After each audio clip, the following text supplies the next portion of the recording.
خداوند یسوع ناصری کے نام میں آپ سب کو سلام۔ آج ہم زربابل کی ہیکل کے تعلق سے خدا کے کلام میں سے سیکھیں گے، اور آج ہم ہیکل کے جو لوازمات تھے یا ہیکل کی تعمیر میں استعمال ہونے والی چیزیں جو تھی ان کے تعلق سے دیکھیں گے۔ اور آج ہمارا موضوع ہے دیودار کی لکڑی۔ خدا کے کلام میں سے عزرا 3 باب 7 سے 8 آیت کو خدا کے کلام میں سے ہم پڑھیں گے، اور لکھا ہے، اور انہوں نے ماماروں اور بڑھئیوں کو کی نقدی دی، اور سیدانیوں اور سوریوں کو کھانا پینا اور تیل دیا، تاکہ وہ دیودار کے لٹھے لبنان سے یافا کو سمندر کی راہ سے لائیں، جیسا کہ ان کو شاہ فارس خرس سے پروانہ ملا تھا۔ پھر ان کے خدا کے گھر میں جو یروشلم میں ہے پہنچنے کے بعد دوسرے برس کے دوسرے مہینے میں زربابل بن سیالتیل اور یشوع بن یو صدق نے اور ان کے باقی بھائی کہنوں اور لاویوں سبوں نے جو سیری سے لوٹ کر یروشلم کو آئے تھے کام شروع کیا، اور لاویوں کو جو 20 برس کے عرض سے اوپر کے تھے مقرر کیا کہ خدا ان کے گھر کے کام کی نگرانی کریں۔ آمین۔ صدا دیودار کے درخت کے تعلق سے عمومی معلومات جو ہے میں آپ کو بتانا چاہتا ہوں کہ یہ سنوبر کے درختوں یا سنوبر کا درخت جو ہے اس سے ملتے جلتے درختوں میں سے ہے۔ آپ کہہ سکتے ہیں کہ یہ سنوبر جو درخت ہے اسی کے خاندان کا ایک حصہ ہے۔ آپ کہہ سکتے ہیں کہ یہ پائن ٹری ہے، یعنی پائن کا درخت ہے، اور یہ مغربی ہمالیہ کے علاقہ جو ہے وہاں پر یہ اگتا ہے۔ اس کی اونچائی 1500 سے 3200 میٹر تک ہوتی ہے، اور یہ اونچی جگہوں پر یا اونچے ٹیلوں پر اگتا ہے۔ بائبل مقدس بیان کرتی ہے کہ لبنان کا جو دیودار ہے وہ بہت اعلیٰ معیار کا ہوتا ہے۔ اس علاقہ میں پائے جانے والے دیودار جو ہیں ان کی اونچائی 1000 سے 2200 میٹر تک ہوتی ہے۔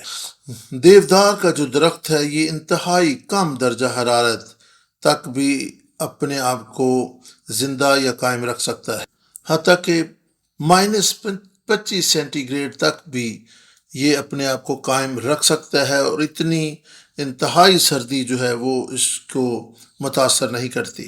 بس آپ اندازہ لگا سکتے ہیں کہ دیودار جو ہے خشک اور سرد علاقوں میں اگتا اور نشو نما پاتا ہے۔ اس درخت کا قد 30، 40 یا حتیٰ کہ 60 میٹر تک بھی ہوتا ہے۔ اگر آپ کے مکان کی چھت 3 میٹر پر ہے تو آپ اندازہ لگائیں کہ یہ اتنا قدور ہوتا ہے کہ یہ آپ کے گھر کی 20ویں 25ویں منزل تک اس کا قد جاتا ہے۔ بس آپ کہہ سکتے ہیں کہ یہ انتہائی اونچا درخت ہوتا ہے۔ اس کی زندگی جو ہے 900 سے 1000 برس تک ہوتی ہے۔ اس کی لکڑی خوشبودار ہوتی ہے اور بہت ہی خوبصورت ہوتی ہے، اس لیے عالی شان مکانات تعمیر کرنے کے لیے یا پرآسائش جگہیں تعمیر کرنے کے لیے اس کی لکڑی کو استعمال میں لایا جاتا ہے۔ یہ درخت قدور، مضبوط اور بہت گھنا درخت ہوتا ہے۔ اگرچہ یہ درخت شدید سردی، شدید گرمی کے ماحول اور موسم سے گزرتا ہے، تو بھی اس کی لکڑی جو ہے اس کو کوئی گھن نہیں لگتا، یا کسی طور سے اس کی لکڑی جو ہے وہ خراب نہیں ہونے پاتی، بلکہ ہر طرح کے موسم کی شدت میں قائم رہتا ہے، اور اس کی لکڑی بالکل قائم رہتی ہے۔ اس کی خوبصورتی اور خوشبو اور اس کی جو پتے ہیں اور دوسری چیزیں ہیں ان میں کسی قسم کا کوئی گراوٹ یا زوال دیکھنے کو نہیں ملتا۔ اگر اس کی لکڑی کو عمارات کی تعمیر میں استعمال کیا جانا ہو تو اچھا ہے کہ ایسے درخت کو استعمال میں لایا جائے جو 300 سال یا 400 سال سے وہاں پر قائم ہو۔ ایسے درخت کی لکڑی اور بھی زیادہ خوبصورت، پائیدار اور مضبوط ہوتی ہے۔ بس بائبل مقدس میں جہاں دیودار کی لکڑی کو عماراتی مقاصد کے لیے استعمال کیا گیا، تو یہ 300 سے 400 سال پرانے درخت ہوتے تھے جن کو کاٹ کر لایا جاتا اور عمارات کی تعمیر میں یہ استعمال کیے جاتے تھے۔ دیودار کی لکڑی بہت قیمتی اور خوشبودار اور مضبوط ہوتی تھی، جنہیں عمارات میں استعمال کیا جاتا تھا۔ بائبل مقدس میں ہم دیودار کی لکڑی کے استعمال کے تعلق سے دیکھیں گے، اور سب سے پہلے ہے کہ یہ دیودار کی جو لکڑی ہے اس کو کوڑیوں کو پاک صاف کرنے کے لیے بھی استعمال میں لایا جاتا تھا۔ احبار کی کتاب 14 باب اور اس کی 4 سے 8 آیت کو خدا کے کلام میں سے ہم دیکھیں گے۔ تو کاہن حکم دے کہ وہ جو پاک قرار دیا جانے کو ہے اس کے لیے 2 زندہ پاک پرندے اور دیودار کی لکڑی اور سرخ کپڑا اور زوفا لے، اور کاہن حکم دے کہ ان میں سے ایک پرندہ کسی مٹی کے برتن میں بہتے ہوئے پانی کے اوپر ذبح کیا جائے۔ پھر وہ زندہ پرندہ کو اور دیودار کی لکڑی اور سرخ کپڑے اور زوفا کو لے اور اس زندہ پرندہ کو اس پرندے کے خون میں غوطہ دے جو بہتے پانی پر ذبح ہو چکا ہے، اور اس شخص پر جو کوہڑ سے پاک قرار دیا جانے کو ہے 7 بار چھڑک کر اسے پاک قرار دے، اور زندہ پرندہ کو کھلے میدان میں چھوڑ دے، اور وہ جو پاک قرار دیا جائے گا اپنے کپڑے دھوئے اور سارے بال منڈائے اور پانی میں غسل کرے، تب وہ پاک ٹھہرے گا۔ اس کے بعد وہ لشکرگاہ میں آئے، پر 7 دن تک اپنے خیمہ کے باہر ہی رہے۔ آمین۔ کوڑیوں کے پاک صاف کیے جانے کے لیے یہی وہ رسم تھی جو ادا کی جاتی تھی۔ یہ کوئی علاج نہیں تھا بلکہ پاک قرار دیے جانے کے لیے ایک رسم تھی۔ جب کسی کوڑی کو اس کے کوڑ سے شفا مل چکی ہوتی تھی تو پھر وہ اپنے آپ کو کاہن کے سامنے پیش کرتا تھا، اور پھر کاہن اس کی طرف سے یہ رسم ادا کرتا تھا اور اس کو پاک قرار دیا جاتا تھا۔ احبار 14 باب 4 سے 8 آیت میں اسی رسم کی وضاحت کی گئی ہے کہ کس طریقے سے یہ ساری رسم ادا کی جائے تاکہ کوڑی کو اس کے کوڑ سے پاک قرار دیا جائے۔ اور یوں کوڑی کو جب وہ شفا پا چکا ہوتا تھا تو پھر بعد میں کاہن اسے اس رسم کے ادا کرنے کے بعد پاک قرار دیتا تھا۔ دیودار کی لکڑی جو ہے کوڑی کو پاک قرار دیے جانے کی رسم میں استعمال میں لائی جاتی تھی۔ جس طرح میں نے بیان کیا کہ دیودار کی لکڑی جو ہے وہ آسانی سے اس کو گھن نہیں لگتا، اس لکڑی کو پیوریفیکیشن کے لیے، پاکیزگی کے لیے استعمال میں لایا جاتا تھا۔ دیودار کی لکڑی کا استعمال یہ بتاتا تھا کہ اس شخص کی جو بدن ہے اس کو ہر طرح کے زوال اور ہر طرح کی دکھ اور روگ اور بیماری سے پاک قرار دیا گیا ہے، اور یہ اپنی بیماری سے چھوٹ چکا ہے۔ بائبل مقدس بیان کرتی ہے کہ دیودار کی لکڑی کو داؤد کا گھر بنانے کے لیے بھی استعمال میں لایا گیا، اور اس کے بعد سلیمان کا محل تعمیر کرنے کے لیے بھی دیودار کی لکڑی استعمال میں لائی گئی۔ دوسرا سیموئیل 7 باب اور دوسری آیت خدا کے کلام میں اس طرح لکھا ہے، تو بادشاہ نے ناتن نبی سے کہا، دیکھ میں تو دیودار کی لکڑیوں کے گھر میں رہتا ہوں، پر خدا کا صندوق پردوں کے اندر رہتا ہے۔ یہ اس وقت کی بات ہے جب ہیکل تعمیر نہیں ہوئی تھی۔ پس داؤد کو اس تعلق سے فکر لاحق ہوئی کہ میں تو بہت ہی پر آسائش گھر میں رہتا ہوں، لیکن خداوند کے عہد کا صندوق جو ہے وہ ابھی تک خیمہ اجتماع میں ہے۔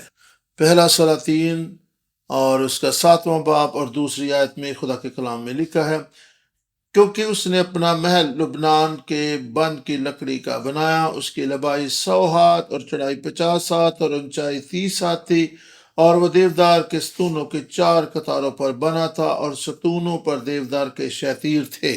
آمین۔ پس ہم بائبل مقدس میں دیکھ سکتے ہیں کہ داؤد اور سلیمان کے جو محلات تھے وہ بہت ہی پر آسائش، خوبصورت، مضبوط اور عالی شان بنائے گئے تھے، اور ان میں دیودار کی لکڑی کا استعمال کیا گیا تھا۔ بنی اسرائیل کے اس دور میں جب بنی اسرائیل بڑے خوشحال اور پروقار تھے، یہ اس وقت کا بیان ہے۔ دیودار کی لکڑی کو سلیمان نے ہیکل تعمیر کرتے ہوئے بھی استعمال کیا، اور اس کے لیے آپ حوالہ خود دیکھ سکتے ہیں۔ پہلا سلاطین 6 باب اور اس کی 9ویں آیت میں خدا کا کلام اس طرح سے بیان کرتا ہے، اس نے وہ گھر بنا کر اسے تمام کیا، اور اس گھر کو دیودار کے شتیروں اور تختوں سے پاٹا۔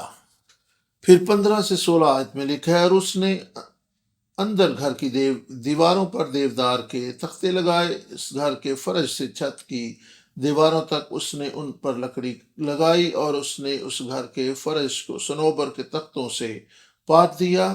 اور پھر 16ویں آیت میں خدا کا کلام بیان کرتا ہے، اور اس نے اس گھر کے پچھلے حصہ میں 20 ہاتھ تک فرش سے دیواروں تک دیودار کے تختے لگائے۔ اس نے اسے اس کے اندر بنایا تاکہ وہ الہام گاہ یعنی پاک ترین مکان ہو۔ آمین۔ ہیکل میں پاک اور پاک ترین مقام جو ہے ان میں دیودار کی لکڑی کا استعمال کیا گیا تھا۔ بس یہ وہ جگہ تھی جہاں پر دیودار کی لکڑی استعمال ہوتی تھی، اور جیسا میں نے بیان کیا کہ دیودار کے درخت جو ہیں وہ اونچے مقاموں پر، اونچے ٹیلوں اور پہاڑوں پر اگتے ہیں۔ آپ کو بتاتے چلیں کہ ساحلی علاقے بہت ہی گرم اور خشک ہوتے ہیں، لیکن یہ درخت جہاں پر اگتا ہے وہ بہت ہی اونچے ہوتے تھے، اور وہاں پر بھی موسم کی شدت میں تغیر و تبدل پیدا ہوتا رہتا ہے۔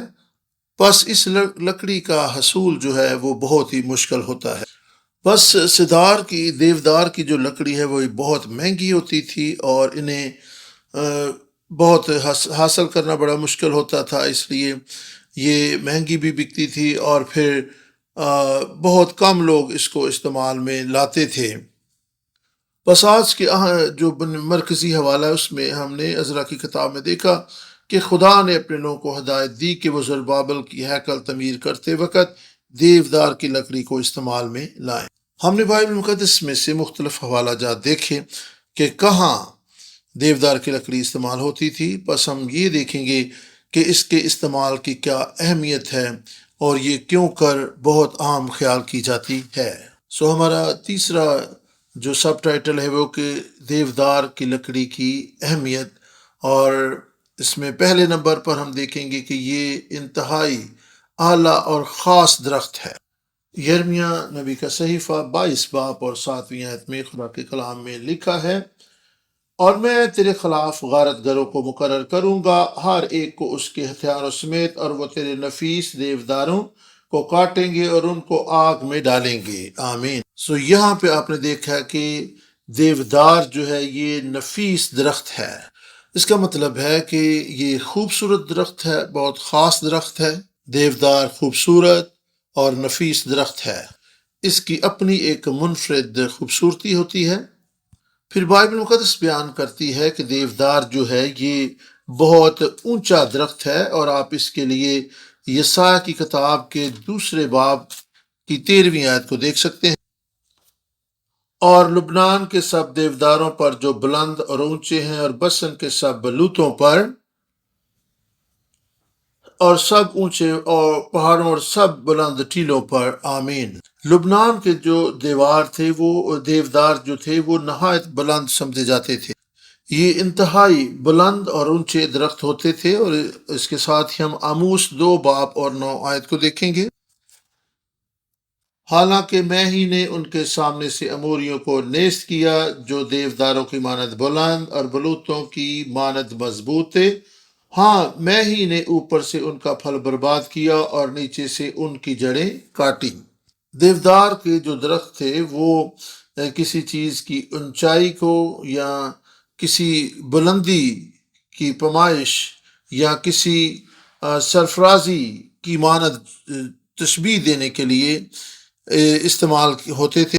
آپ سوچ رہے ہوں گے کہ کیوں ہم دیودار کے تعلق سے اتنی چیزوں کی کھوج لگا رہے ہیں۔ جی ہاں، دیودار واقعی خوبصورت ہے، اونچا ہے، اور اس کی اپنی ایک خوبصورتی ہے، اس کی اپنی خوشبو ہے، اپنی ایک مضبوطی ہے۔ بس ہم دیکھیں کہ وہ کون سی ایسی ہستی ہے جو اس قدر اونچی، بلند و بالا اور اس قدر خوبصورت اور جاہ و جلال والی ہے۔ روحانی معنوں میں دیودار جو ہے یہ خداوند یسوع مسیح کی تصویر ہے، یہ خداوند یسوع مسیح کو پیش کرتا ہے۔ جسمانی طور پر یہ ایک اونچا اور نفیس درخت ہے، اس لحاظ سے خداوند یسوع مسیح کو پیش کرتا ہے کیونکہ خداوند یسوع مسیح سب سے حسین، بلند و بالا اور نفیس شخصیت ہے جس کو کبھی زوال نہیں ہوتا۔ دیودار کی تیسری اہمیت یہ ہے کہ یہ کثرت سے نشو و نما پاتا ہے۔ زبور 92 اور اس کی ہم 12 آیت کو دیکھیں گے۔ خدا کے کلام میں لکھا ہے، سادہ کھجور کے درخت کی مانند سر سبز ہوگا، وہ لبنان کے دیوداروں کی طرح بڑھے گا۔ آمین۔ بس جب دیودار کا درخت جو ہے یہ پھلتا پھولتا ہے تو یہ سر سبز ہوتا ہے، اور اس کو راست باز کے ساتھ ملایا گیا ہے کہ جس طرح دیودار بڑھتے پھلتے پھولتے سر سبز و شاداب ہوتے ہیں، خدا کے لوگ بھی شاداب، سرسبز اور سربلند ہوتے ہیں۔ دیودار کا خدا کی ہیکل میں استعمال ہونا جو ہے وہ خدا کی سربلندی، اس کی نفسی شخصیت اور اس کی خوشبو اور اس کے قوی اور قادر ہونے کو پیش کرتا ہے۔ ہیکل میں دیودار کی لکڑی کا استعمال خدا کی کثرت اور اس کی خوبصورتی اور اس کی سربلندی کو بیان کرتا ہے۔ جی ہاں، یہ مہنگی لکڑی تھی تو بھی یہ عالیشان عمارات کی تعمیر میں استعمال ہوتی تھی، اور یہ کثرت اور خوبصورتی، خوشحالی اور عمارت کو بیان کرتی تھی۔ ہیکل میں دیودار کی لکڑی خدا کی خوبصورتی، اس کے جلال اور اس کی کثرت کو بیان کرتی تھی، نہ صرف جسمانی طور پر بلکہ اب ہم جو زندہ خدا کا مقدس ہیں، لازمی ہے کہ ہم خدا کی خوبصورتی، اس کے جلال، اس کی خوشبو کو اس دنیا میں پیش کرنے والے ہوں۔ ہم اپنی زندگیوں میں اس کی کثرت، خوشحالی اور اس کی سربلندی کو ظاہر کرنے والے بن جائیں۔ پہلا کرنتھیوں 3:9 کے مطابق ہم زندہ خدا کا مقدس ہیں۔ بس لازم ہے کہ ہم اپنے آسمانی باپ کی کثرت، سربلندی اور اس کے جاہ و جلال کو اپنی زندگیوں سے منعکس کرنے والے بن جائیں۔ خدا کے لوگ ہوتے ہوئے ہم اپنی زندگی سے کسی قسم کی تلخی کا باعث نہ ہو، اور نہ ہی ہماری زندگیوں سے کسی کو کوئی نقصان پہنچے۔ لازم ہے کہ ہم آسمانی باپ کی نیکی، بھلائی، کثرت، خوبصورتی اور جلال کو دوسروں کے سامنے بیان کرنے والے ہوں۔ اور چوتھے نمبر پر دیکھیں گے کہ دیودار کی لکڑی جو ہے اس میں مخلصی کی تاریخ کا سبق بھی ہمیں دیکھنے کو ملتا ہے، اور اس کے لیے ہم حزقیل کی کتاب 17:22 کی تلاوت کریں گے۔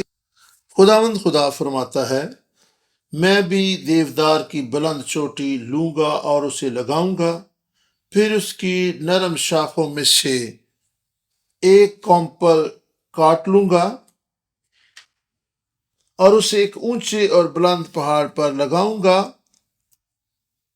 میں اسے اسرائیل کے اونچے پہاڑ پر لگاؤں گا، اور وہ شاخیں نکالے گا اور پھال لائے گا، اور عالی شان دیودار ہوگا، اور ہر قسم کے پرندے اس کے نیچے بسیں گے۔ وہ اس کی ڈالیوں کے سایہ میں بسیرا کریں گے۔ خداوند کے کلام کا پڑھا اور سنا جانا ہمارے لیے باعث برکت ہو۔ ہمیں غور کرنے کی ضرورت ہے کہ دیودار کی ایک شاخ کو لیا گیا اور اسے اونچے اور بلند پہاڑ پر لگایا گیا، پھر اس کی شاخیں نکلی، وہ پھلدار ہوا، اور حتیٰ کہ اتنا پھیل گیا کہ ہر طرح کے پرندے جو ہے وہاں پہ بسنے لگے، اور اس کی ڈالیوں میں انہوں نے اپنے گھونسلے بنائے اور وہاں پر بسیرا کیا۔ ایک کونپل یا ایک شاخ جو ہے یہ زربابل کو پیش کرتی ہے۔ خدا زربابل کے وسیلہ سے اپنے لوگوں کو واپس لا کر بحال کر رہا تھا۔ دیودار کی ایک شاخ کو لیا گیا اور اسے اسرائیل کے بلند پہاڑوں پر لگایا گیا، اور اس کی کونپلیں نکلی، اس کی شاخیں، اور یہ پھیل گیا۔ خدا زربابل کو استعمال کر کے اپنے لوگوں کو اسیری سے واپس لاتا ہے۔ خدا اس مثال میں سے زربابل کے وسیلہ سے اپنے لوگوں کی بحالی سے یہ ظاہر کر رہا تھا کہ مسیح اس دنیا میں آئے گا، اور اس کی کوشش اور اس کے صلیبی کام کے وسیلہ سے اس کے لوگ جو ہیں دوبارہ سے اس کے رشتے میں بحال ہو جائیں گے، برکت پائیں گے، زندگی پائیں گے۔ ایک ایسی کونپل اور ایک ایسی شاخ نکلے گی جو بلند پہاڑ پر قائم کی جائے گی، اور اپنے لوگوں کے لیے باعث نجات، ابدی زندگی کا باعث، ان کی روحانی ترقی، برکت اور بحالی کا باعث ہوگی۔ بس اس حوالہ میں جو ایک شاخ کا ذکر ہم نے پڑھا ہے حزقیل کی کتاب میں، وہ ایک شاخ جو ہے وہ خداوند یسوع مسیح ہے۔ اونچے اور بلند کے لیے جو عبرانی لفظ استعمال کیا گیا ہے وہ ہے روم، اس کا معنی ہے بلند، سرفراز، اونچا۔ اس طرح نرم کے لیے، نرم و نازک کے لیے جو عبرانی لفظ استعمال ہوا ہے وہ راق، اس کا مطلب ہے فروتن، کمزور، عاجز اور نہایت نرم۔ اور اس کے لیے ہم یہ سایہ 53 باب اور دوسری آیت کو دیکھ سکتے ہیں خدا کے کلام میں سے۔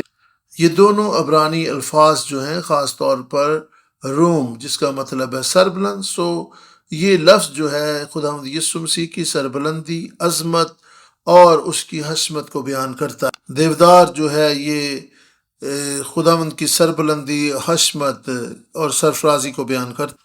اور یہ جو شاخ ہے یہ بھی اس بلند اور اونچے دیودار میں سے لی گئی۔ بس یہ شاخ جو ہے یہ خدا کی حشمت اور مسیح کے جلال کو بیان کرتی ہے کہ وہ کس قدر سرفراز اور بلند و بالا ہے۔ یسوع خدا تھا، خدا ہے، اور وہ خدا میں تھا قبل اس سے کہ وہ زمین پر آتا۔ یسوع خدا ہے اور وہ خدا کے ساتھ تھا۔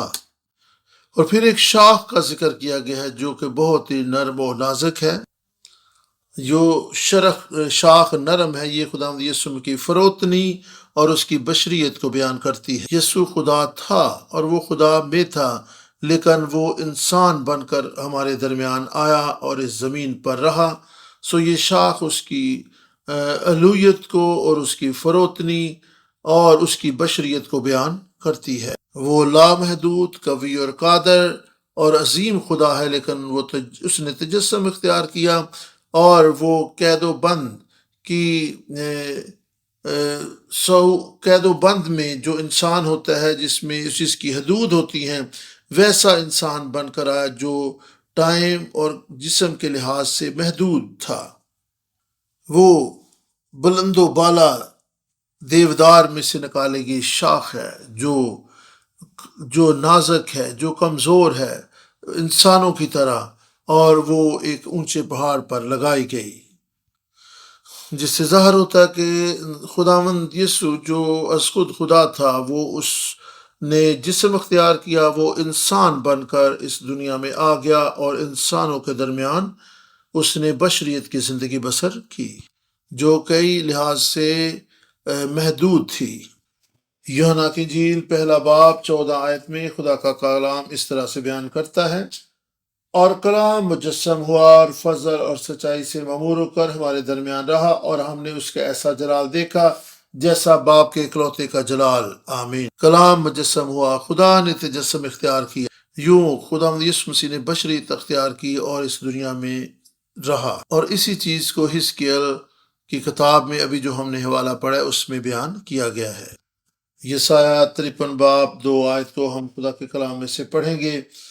پر وہ اس کے آگے قوم پر کی طرح اور خشک زمین سے جڑ کی مانند پھوٹ نکلا، نہ اس کی کوئی شکل و صورت ہے نہ خوبصورتی، اور جب ہم اس پر نگاہ کریں تو کچھ حسن و جمال نہیں کہ ہم اس کے مشتاق ہوں۔ آمین۔ اور پھر حزقیل 17 باب 22-23 میں دیکھتے ہیں کہ وہ شاخ لی گئی اور اس سے اسرائیل کے اونچے اور بلند پہاڑ پر لگایا گیا۔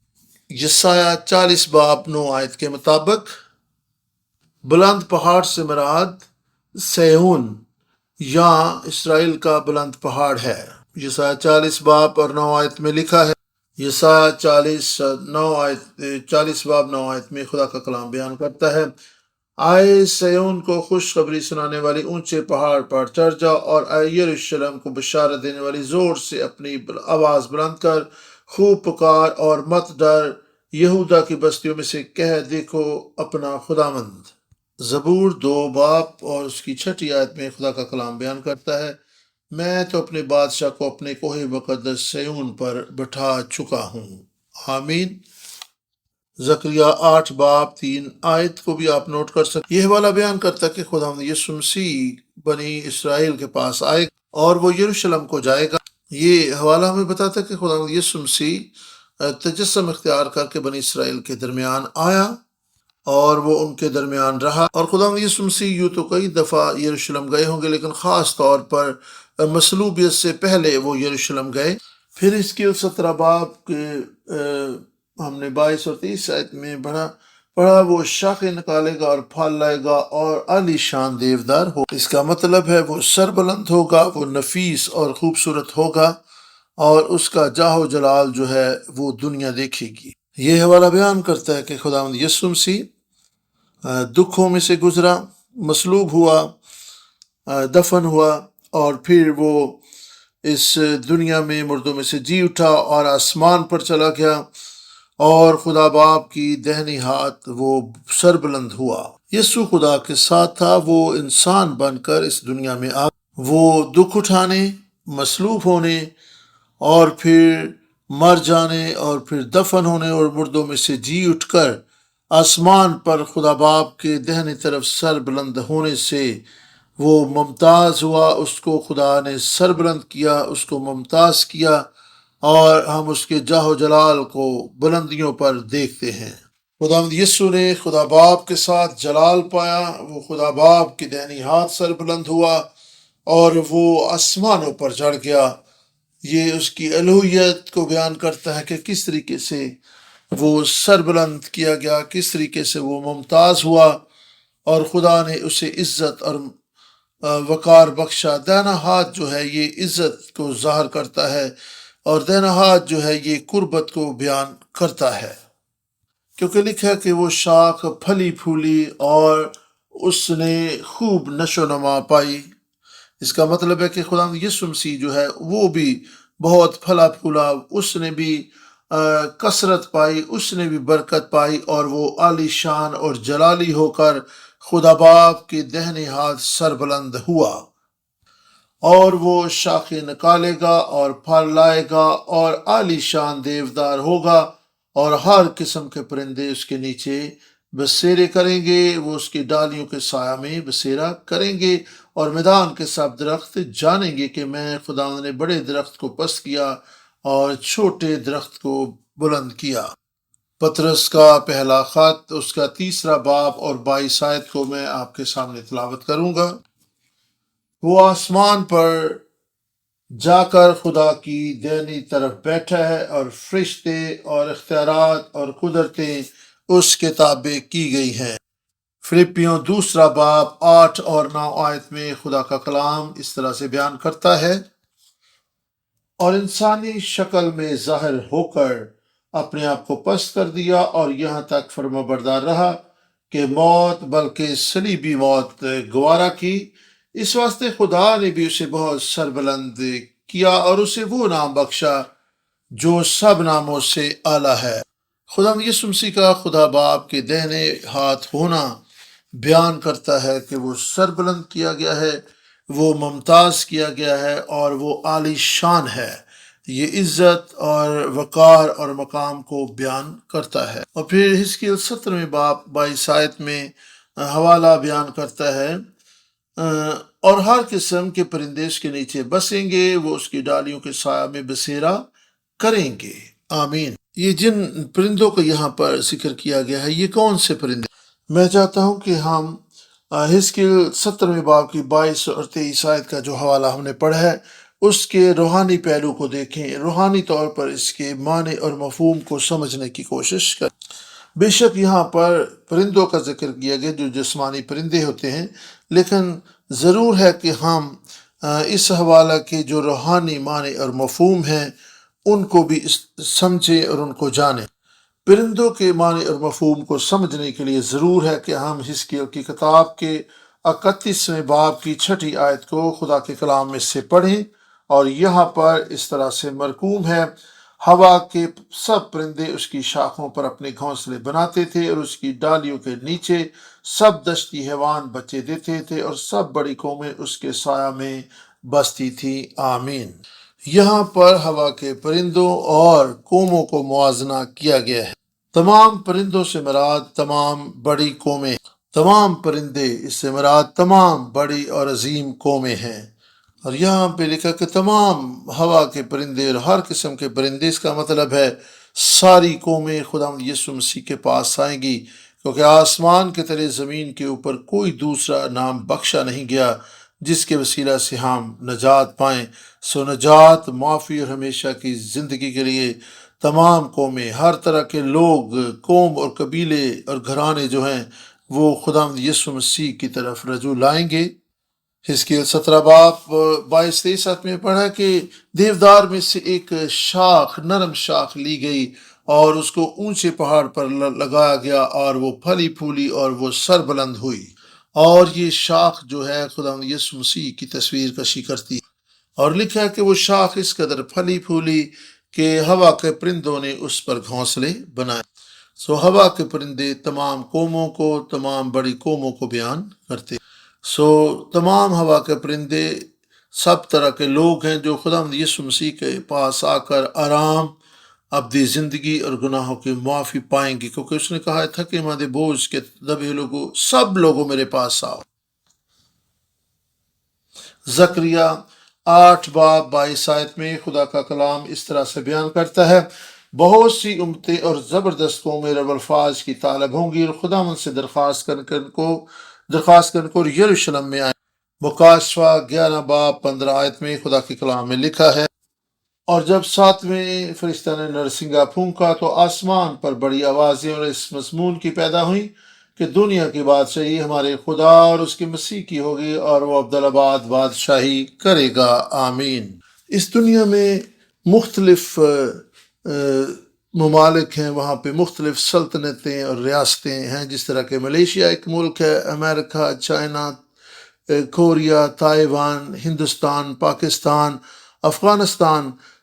یہ ساری سلطنتیں ہیں، یہ ساری بادشاہیاں ہیں، لیکن جب ساتواں نرسنگا پھونکا جائے گا تو سب کچھ بدل جائے گا۔ اور پھر خدا کا کلام بیان کرتا ہے کہ ساتواں نرسنگا پھونکا جائے گا تو دنیا کی بادشاہتیں ہیں، یعنی یہ دنیا کی جو مختلف ریاستیں اور حکومتیں ہیں، سب کچھ خدا کے تابع ہو جائے گا۔ پھر امریکہ، برطانیہ، New Zealand, Netherlands, Sweden, Belgium, Singapore, Bangladesh, Nepal, یہ ساری جو ریاستیں، حکومتیں اور بادشاہتیں ہیں، ہمارے خداوند کی بادشاہی بن جائیں گی، اس کے تابع ہو جائیں گی، اور ہمارا خداوند جو ہے وہ سب پر ممتاز اور حاکم مطلق ہوگا اور اس کی سلطنت قائم ہو جائے گی۔ آمین، سب کہیں آمین۔ ایسا ہی ہوگا، اور آمین کا معنی ہے یہ درست ہے، آمین۔ ہم آمین کہہ سکتے ہیں کیونکہ بائبل مقدس یہ سب کچھ بیان کر رہی ہے، اور جو کچھ بائبل مقدس میں لکھا ہے یہ 100% سچ ہے، اور یہ ساری چیزیں ایسے ہی وقوع پذیر ہوں گی۔